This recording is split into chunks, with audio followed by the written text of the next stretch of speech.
JSSC CGL परीक्षा में हुए धांधली को लेकर अब भारतीय जनता युवा मोर्चा के जितने भी जो कार्यकर्ता हैं और उनके अध्यक्ष जो शशांक राज हैं, उनके नेतृत्व में राजभवन के समक्ष एक दिवसीय धरना दिया गया है। पूर्व मुख्यमंत्री और भाजपा के प्रदेश अध्यक्ष बाबूलाल मरांडी भी इस कार्यक्रम में आए हैं और वही जो प्रदेश कार्य समिति के सदस्य रमेश सिंह हैं और युवा मोर्चा के तमाम जो कार्यकर्ता हैं वह मौजूद हैं। नवनियुक्त जो महानगर अध्यक्ष बने हैं वरुण साहू, वह भी इस कार्यक्रम में मौजूद है। और आप देखिए कितने सारे जो कार्यकर्ता हैं वो जवाब मांग रहे हैं कि आखिर जो ये धांधली हुई है उसको सीबीआई जांच होनी चाहिए। क्या कुछ कहना है सीबीआई जांच को लेकर, जेएसएससी सीजीएल परीक्षा को लेकर, यह कुछ आप देखिए। सरकार की मंशा सही होती तो जिस दिन ये घोटाले का उजागर हुआ उसी दिन संबंधित कंपनी पे एफआईआर दर्ज होता, यहाँ के जो अधिकारी थे उन पे एफआईआर दर्ज होता, जांच कमेटी कर 1 सप्ताह उन्होंने लगाया इसके करने में। तब तक क्या वो साक्ष्य नहीं मिटा रहे होंगे? तो साक्ष्य मिटाने के लिए देरी से एसआईटी का गठन किया गया। हम लोग इसीलिए भारतीय जनता पार्टी के छात्रों के साथ यहाँ पे आए हुए हैं कि आप यहाँ पे निष्पक्ष जांच के लिए सेंट्रल एजेंसी, स्वतंत्र एजेंसी से जांच कराई जाए, सीबीआई हो, ईडी हो, किसी एक एजेंसी से जांच कराई जाए ताकि छात्रों के भविष्य से खिलाफ करने वाले कोई भी ऐसा दोषी बाहर न रहे, वो जेल के सलाखों के पीछे रहे। अब हम लोग तो मांग कर रहे हैं सीबीआई करे, ईडी करे, किसी भी भारत सरकार के एजेंसी के द्वारा इसकी जांच होनी चाहिए। जिस तरह से इस पूरे आंदोलन को दबाने का काम और इस घोटाले को पर्दाफाश करने का काम छात्रों ने लिया था जिम्मा, लेकिन सरकार ने एसआईटी गठन करके उसको केवल लीपापोती करने का काम, शुरुआत करने का काम किया था। उसी को देखते हुए भारतीय जनता युवा मोर्चा ने आज यहाँ 1 दिवसीय धरना सिर्फ भारतीय जनता पार्टी के कार्यकर्ताओं के माध्यम से नहीं बल्कि कई एक इंस्टीट्यूशन के बच्चे भी आज यहाँ उपस्थित होकर उसका विरोध कर रहे हैं। देखिए, ईडी ने इसको संज्ञान में लिया है, कोई ईडी को राज्य सरकार ने नहीं दिया है, लेकिन जब इसके कड़ी जुड़ने लगे कई एक बड़े अधिकारियों पर तब ईडी ने इसे संज्ञान में लिया है। मैं समझता हूं कि ईडी ही एक एजेंसी है जिसके माध्यम से इस घोटाले का पर्दाफाश किया जा सकता है। राज्य सरकार को चाहिए था कि एसआईटी का गठन अगर करना था तो पहले करना चाहिए था, और नहीं करना था तो उसके बाद उसको सीबीआई को देना चाहिए था, सीआईडी को देना चाहिए था, लेकिन वो काम उन्होंने नहीं किया बल्कि इस पूरे आंदोलन को दबाने का काम किया है।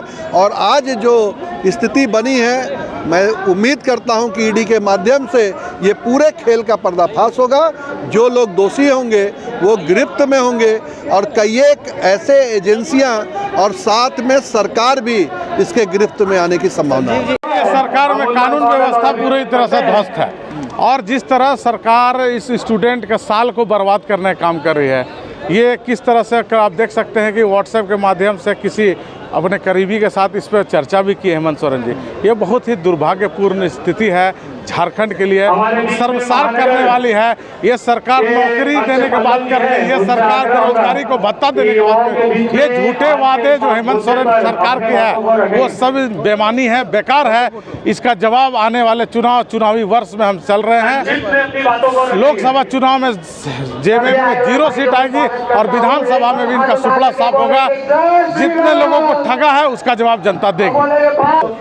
ऐसा है, फंसाने का बात है, यहाँ तो जांच का विषय है, ईडी जांच कर रही है, कुछ भी होता है तो फंसाया जा रहा है। अरे ये तो सब ये आदिवासी मुख्यमंत्री को आप लोग नहीं देख रहे, सब आदिवासी हमारे नेता, आदिवासी हमारे जो नेता हैं वो बाबूलाल मरांडी हैं। आदिवासी नेता को जिस तरह भाजपा में जितना व्यवस्था मिली थी शायद उससे 0% व्यवस्था नहीं मिल पा रही है। भाजपा के सरकार में ही आदिवासियों का विकास होगा, यह पूरा मेरा मानना है। कि झारखंड में सरकार जब भी कांग्रेस का रहा है चाहे जेएमएम का रहा है तो कुछ ना कुछ लोग बेचने का काम करता है। आज जब से 4 साल के सरकार बना है, युवा को पूरा ठग दिया है।